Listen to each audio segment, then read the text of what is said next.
ओम नमः शिवाय। जय श्री राम साथियों। आज हम चारों युगों में यानी एक जो चतुर्युग होता है, सतयुग, द्वापर, त्रेता और कलयुग। देखो, सतयुग में तो कोई विलन था नहीं, लेकिन त्रेता में एक विलन आता है, रावण। उससे बड़ा विलन अभी तक पैदा नहीं हुआ और कलयुग के अंत तक उससे बड़ा विलन पैदा नहीं होगा। ये त्रेता में ही पैदा होता है। अब जो रावण की उत्पत्ति को हमें समझना होगा। रावण की जो उत्पत्ति है वो एक ब्राह्मण पिता से और एक राक्षसी माता से होती है।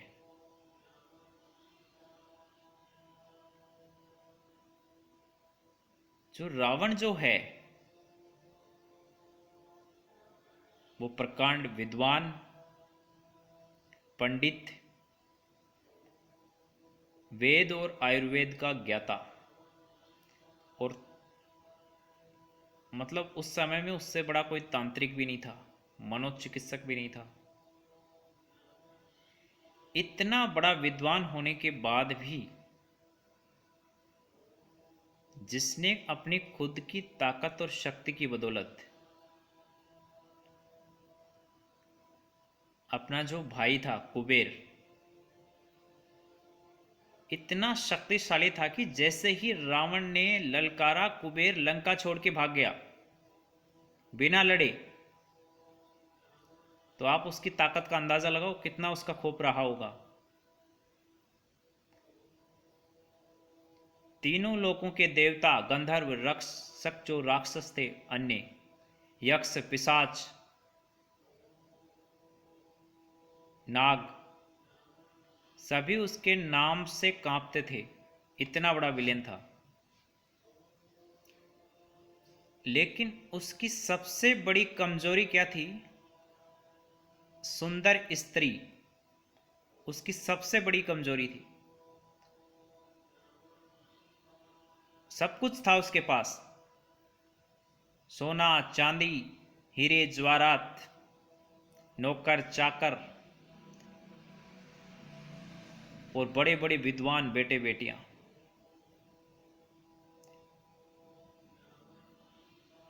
मेघनाथ जैसे, हरि रावण जैसे पुत्र।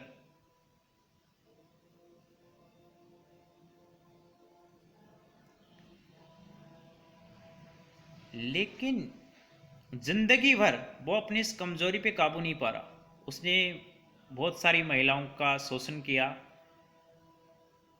अनगिनत महिलाएं उस समय रही।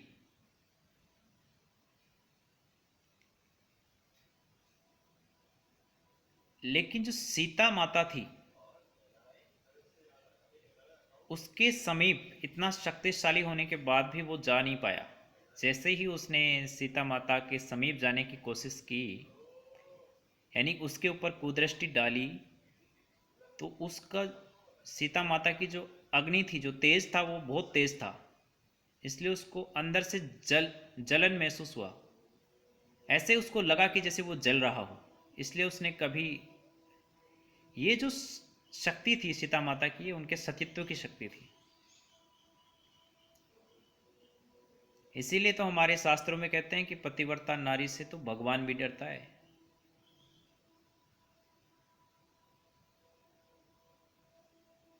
कहानी भी आती है हमारे यहाँ। सावित्री नाम की एक जो सत्यवती जो महिला थी, उसने अपने सत्वान नामक के पति के यमराज से भी प्राण वापस ले लिए थे। वो कभी कथा हम आपको सुनाएंगे। लेकिन आज हम बात कर रहे हैं रावण के विषय में। तो देखो, सब कुछ होने के बाद भी अगर आपके पास कैरेक्टर नहीं है, जो व्यक्ति अपने स्त्री और धन से संतुष्ट नहीं है, उसका विनाश निश्चित है।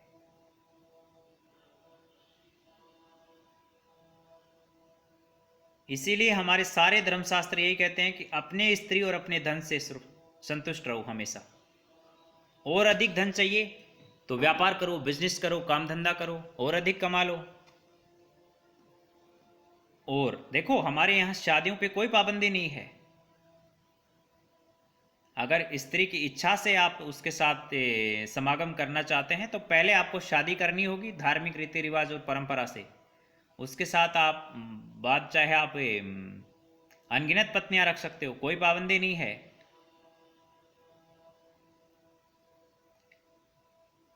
लेकिन देखो, अनगिनत रखना ही क्यों?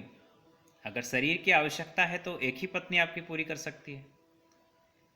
लेकिन देखो, इच्छा है यानी कि काम, अगर आपके अंदर वासना है तो वो कभी पूरी नहीं होगी। और इसके उदाहरण हजारों भरे पड़े हैं। हमारे यहाँ पर ऐसे ऐसे तानाशाह शासक हुए हैं जिनकी हजारों रखेली हुआ करती थी।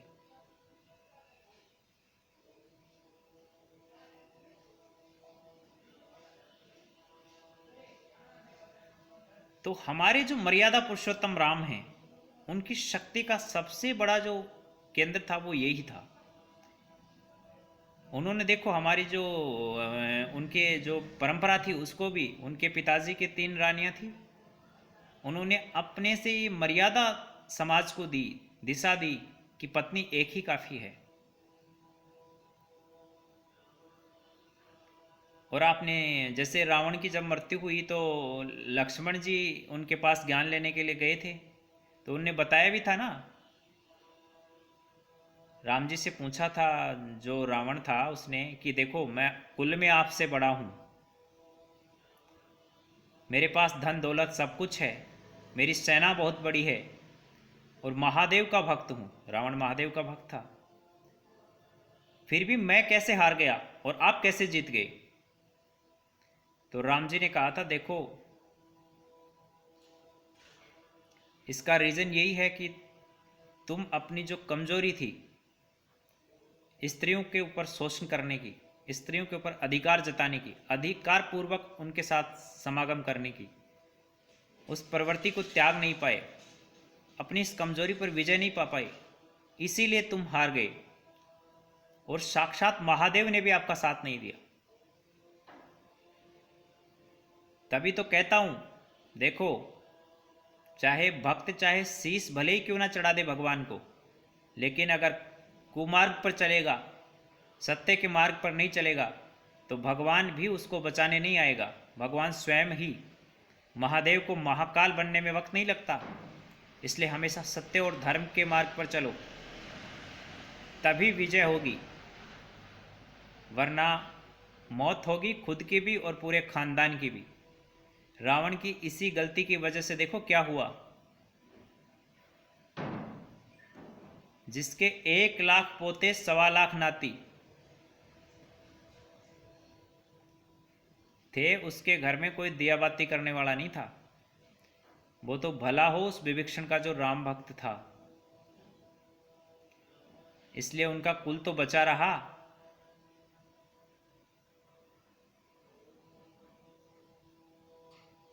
वरना इस संसार से सदा सदा के लिए समाप्त हो जाता। हाँ, एक बात पर हम विवेक्षण का समर्थन नहीं करते, क्योंकि उन्होंने देखो, अगर एक परंपरा से देखें तो उन्होंने अपने भाई के साथ गद्दारी की। लेकिन उन्होंने गद्दारी का रीजन था क्योंकि भाई जो था वो सत्य और धर्म के खिलाफ जा रहा था, बाहर जाकर के आचरण कर रहा था, इसलिए उस भाई का साथ उन्होंने नहीं दिया। अगर ऐसी स्थिति हो तो भाई का साथ भी छोड़ना पड़ता है।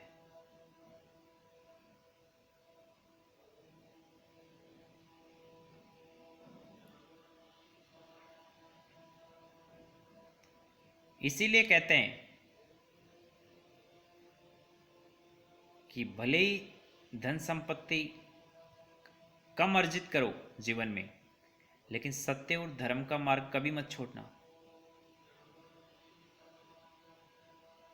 जो, और इसी का परिणाम आप देख ही रहे हो, तब से लेकर अब तक हम राम जी को पूजते हैं, उनकी चित्र प्रतिमाओं को भी हम पूजा करते हैं, आदर और सम्मान के साथ देखते हैं, आदर और सम्मान के साथ नाम लेते हैं। और रावण की हालत देखो, हर दशहरे पे हम जला रहे हैं। तो देखो, जिंदगी जीना इंपॉर्टेंट नहीं है, जिंदगी, चरित्रवान जिंदगी जीना बहुत महत्वपूर्ण है। जिंदगी ऐसे जियो कि औरों के लिए मिसाल बन जाए,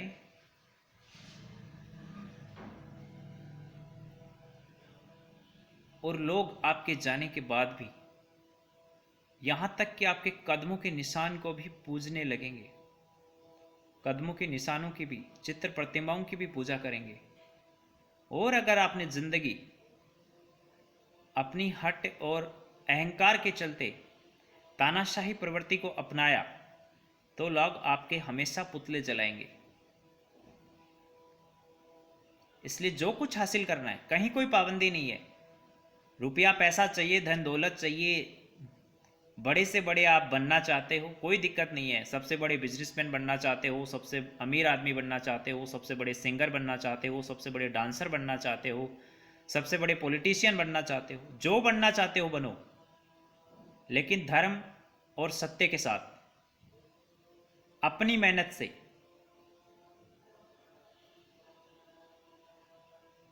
किसी की नकल करके नहीं, किसी की छीना झपटी करके नहीं, किसी का चोरी चकारी करके नहीं, अपना जाति नाम या धर्म बदल के नहीं, जो हो उसी में करो,